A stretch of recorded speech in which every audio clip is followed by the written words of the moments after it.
Welcome to Satan is My Superhero.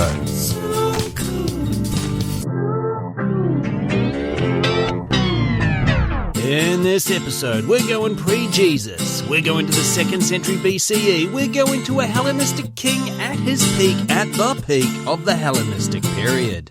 We're on a journey to find the OG template for the Antichrist. I am the chosen one. The term Antichrist can and does apply to anyone who is anti-Christ. But let's face it, when we say Antichrist, we mostly mean the Antichrist. The one who comes at the end for the final battle with Jesus. Crying out loud, Jesus, get the sword out of your mouth. If modern pop culture is to be believed, the Antichrist will have manipulated themselves Machiavellian style into a position of substantial wealth and power. You're fired. This Antichrist will deceive. I turned on one of the networks and they showed an empty field. I'm like, wait a minute, I made a speech. I looked out. The field it looked like a million and a half people. The Antichrist will unleash the worst impulses in their followers. When Mexico sends its people, they're not sending their best.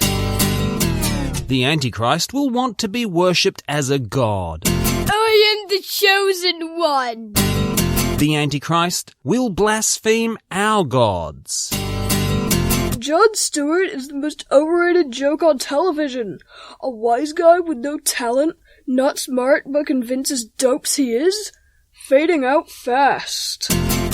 No matter how biblically accurate this pop culture version of the Antichrist might be, a lot of people smarter than me think the basic skeleton upon which it is constructed belongs to Antiochus IV Epiphanes, Basileus of the Seleucid Empire from 175 BCE to 164 BCE. That was a long time ago. So I thought we should at least have a look. But before we do, it's time for a word from friends of the show, Doom Generation. What was that laugh? I asked myself. I'm trying to recreate that as much as possible. I don't think I've ever laughed like that in my life. That was new. What is that? This is my new laugh for 2024. New year, new laugh. We have a spanking new podcast for your ear holes called Doom Generation. Available on Spotify and Apple Podcasts. Later, Doomers. Did you hear that? They called us all Doomers. I like them. Alright, back to the Antichrist in Jerusalem. Who was Antiochus IV Epiphanes? Time for a brief background. For context, let's go back a couple of centuries before Antiochus. There was this Alexander III of Macedon, and he was pretty great. And he had conquered as much of the world as anyone really can in a single lifetime, so then he promptly died. Oh no, I've died. Oh man. Alexander's Macedonian generals then fought over the empire they had built together, each of them taking a piece for themselves. One of those generals was Seleucus I Nicator, who grabbed for himself pretty much most of what we today call the Middle East. Good luck with that. And Seleucus founded what we today call the Seleucid Empire. About 150 years later, our Antiochus is born, the third son of the Seleucid king at the time, Antiochus III the Great. Macedonian kings are so cute at this age. Before they start murdering. Antiochus IV's involvement in politics began pretty much at birth, as he was to become a Roman political hostage.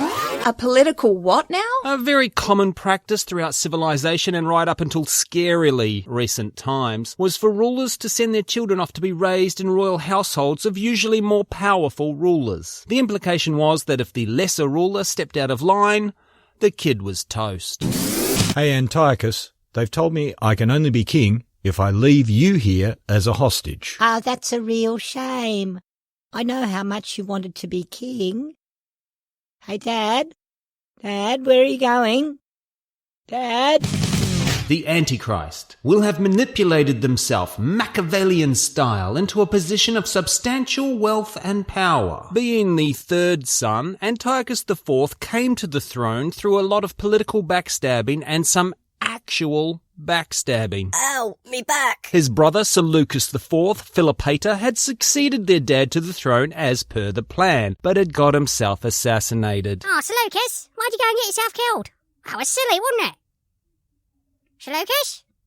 Are you dead? The legitimate heir to the throne was Seleucus's oldest son, Demetrius, but Demetrius had replaced Antiochus as the political hostage in Rome.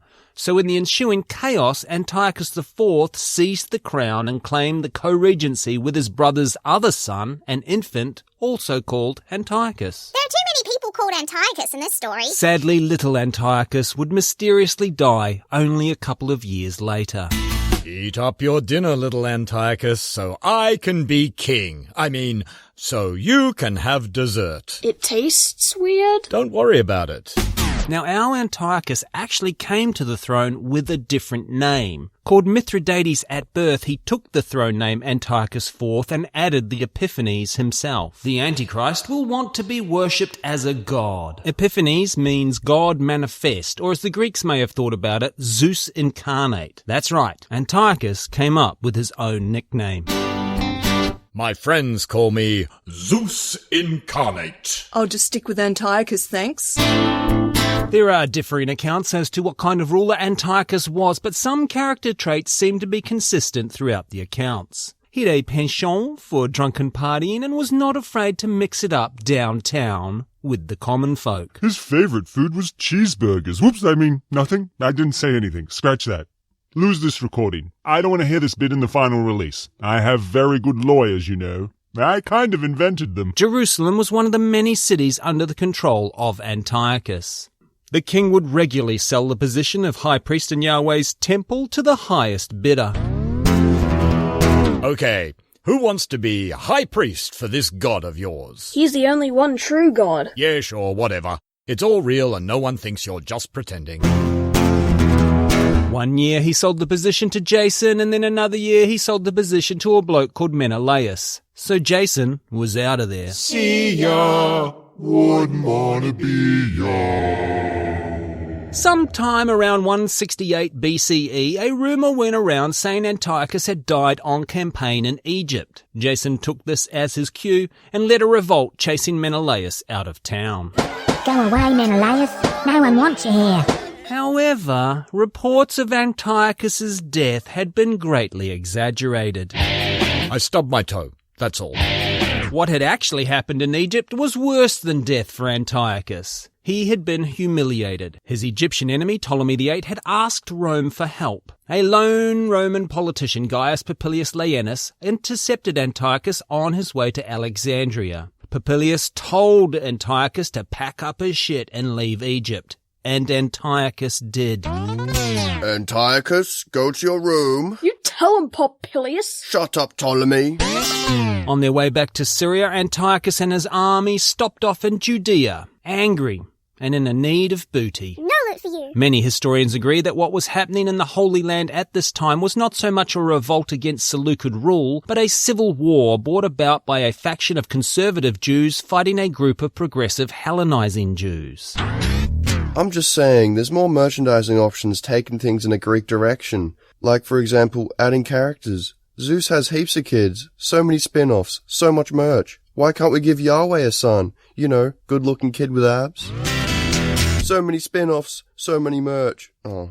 Antiochus saw the civil war as an opportunity for plunder and decided to characterize it as a revolt. He then had the campaign of violent, frenzied looting the meanie Gaius Popillius Laenas had denied him. The Antichrist will unleash the worst impulses in their followers. After taking the city, the canonical book to some, respected by many, Second Maccabees, tells us, within the total of 3 days, 80,000 were destroyed, 40,000 in hand-to-hand fighting, and as many were sold into slavery as were killed. While Second Maccabees spent 25 words describing the atrocities on an all-too-human scale, First Maccabees spent 79 words telling us about what really matters. He arrogantly entered the sanctuary and took the golden altar, the lampstand for the light, and all its utensils. He took also the table for the bread of the presence, the cups for drink offerings, the bowls, the golden censers, the curtain, the crowns, and the gold decoration on the front of the temple. He stripped it all off. He took the silver and the gold and the costly vessels. He also took the hidden treasures that he found.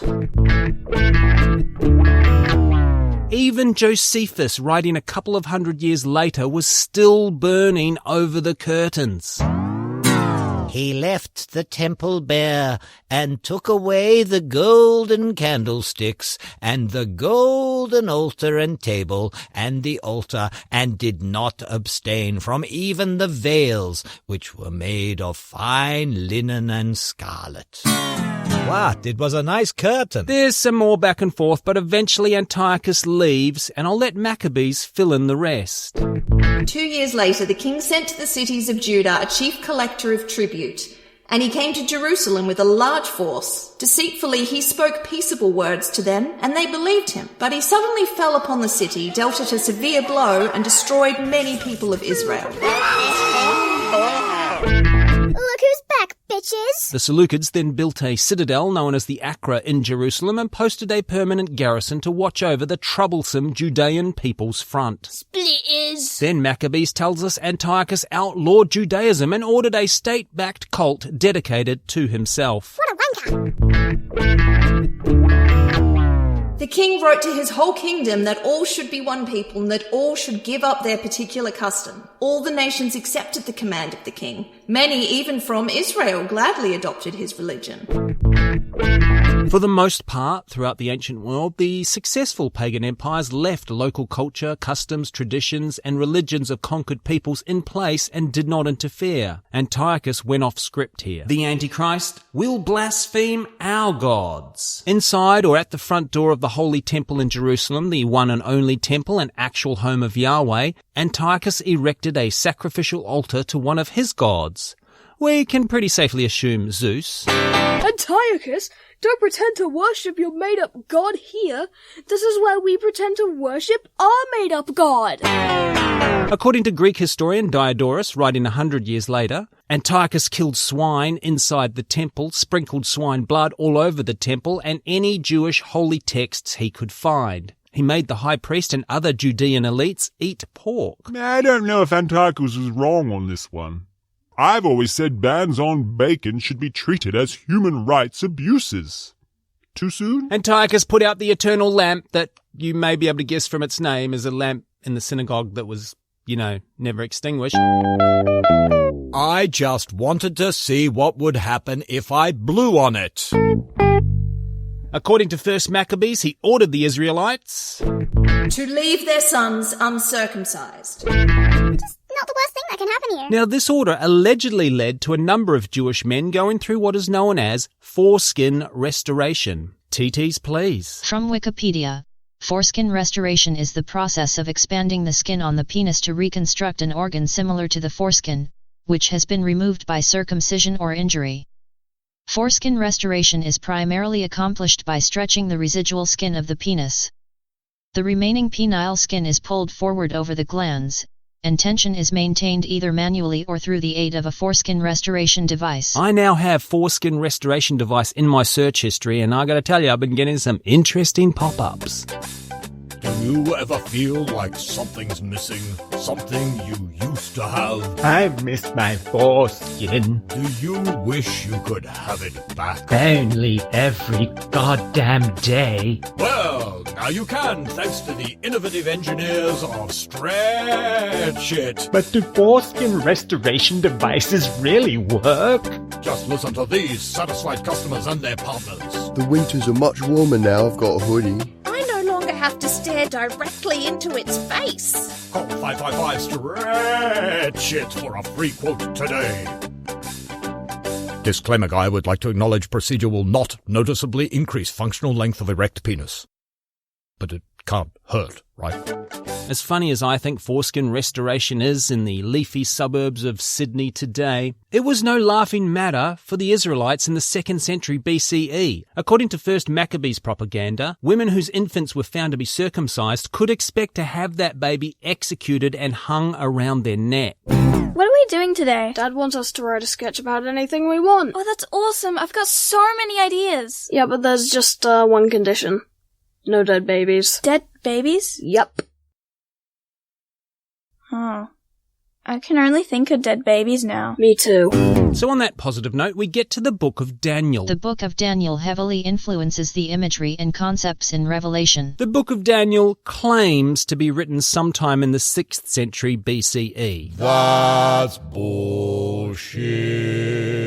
It was clearly written sometime around the events we've just been talking about. It is written as if it were a prophecy of things that had already happened. I knew that was going to happen. No, you didn't. Yes, I did. You never said anything. It's the thought that counts. Many interpret Antiochus as a character in the book called Little Horn. Now you know why he was so against circumcision. There is also a character in the book known as the King of the North. Most people agree this is the Seleucid Empire itself being referenced here. One day a king of the north will sit on the Iron Throne. Oh, sorry, wrong book. Daniel Equits predicts the arrival of Alexander the Great and the subsequent breaking up of his empire among his generals. Don't worry, I know how to pronounce it like a champ. Cool. I leave my empire to... What did he say? I think he said to the strongest, which would be me. I think he said to the wrongest, which would be me. I think he said longest. Dear Mum and Dad for getting me circumcised. You do know it doesn't noticeably increase the functional length of an erect penis, right? Put on my man voice. Okay. Daniel Equits predicts the Machiavellian-level politics behind the walls of the Diadochoi that result in the King of the North ending up where he is. I also knew that was going to happen. No, you didn't. Daniel also tells us, He shall exalt himself and consider himself greater than any god, and shall speak horrendous things against the God of gods. Satan. Jon Stewart is the most overrated joke on television. Maccabees tells us, He shed much blood and spoke with great arrogance. I will build a great wall on our southern border, and I will have Mexico pay for that wall. Daniel then tells us the forces of Antiochus shall abolish the regular burnt offering and set up the desolating sacrilege. Inside or at the front door of the Holy Temple in Jerusalem, Antiochus erected a sacrificial altar to one of his gods. I knew that was going to happen too. Okay then, what's going to happen next? Can't say. Around 164 BCE, while on campaign in modern-day Iran, and after desecrating a temple to a local deity known as Nanea, Antiochus suddenly died. Oh no, I died. For real this time. Nothing happened when he desecrated Yahweh's temple. Just saying. The indignations carried out against Yahweh's sacred temple by Antiochus is the reason for Hanukkah, where the miracle of a bottle of liquid lasting a bit longer than expected is celebrated. I don't care what anyone thinks. This is the truest miracle in all religion and does demonstrate the real power of Yahweh. Behold this bottle of sauce I've had in my fridge since 2019. All praise the sauce bottle. It truly is a miracle. What can we take away from Antiochus IV Epiphanes? Alexa, Echo, Siri, search foreskin restoration device. Are you trying to shop for foreskin restoration device? And that's why Satan is my superhero. Alright, thank you very much for listening. Before you go, don't forget about Doom Generation. They are very funny. I really am a fan. Just search Doom Generation and now you've got a new podcast. See how easy that was? In the meantime, just before you do that, here's a sample of some of the stuff we have to offer here at Satan is My Superhero on our Patreon feed. Sign up. It's good for you. Oh, that's a Bible book? Not a misspelling of Macca's? I ace the swimwear round. It's the interview where I always fall down. I just get so nervous. It's like, I know what I want to say.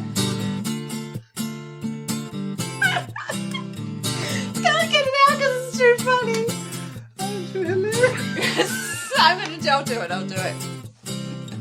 I just get so nervous. It's like I know what I want to say, but I just bumble my words and always end up making racial slurs. Look who's back now, bitches. Oh, it is too, damn it. That's why I didn't even notice. I thought I saw bitches and went, oh yeah, if I do the then that'll sound funnier. Antiochus is this one. Look who's back now, bitches.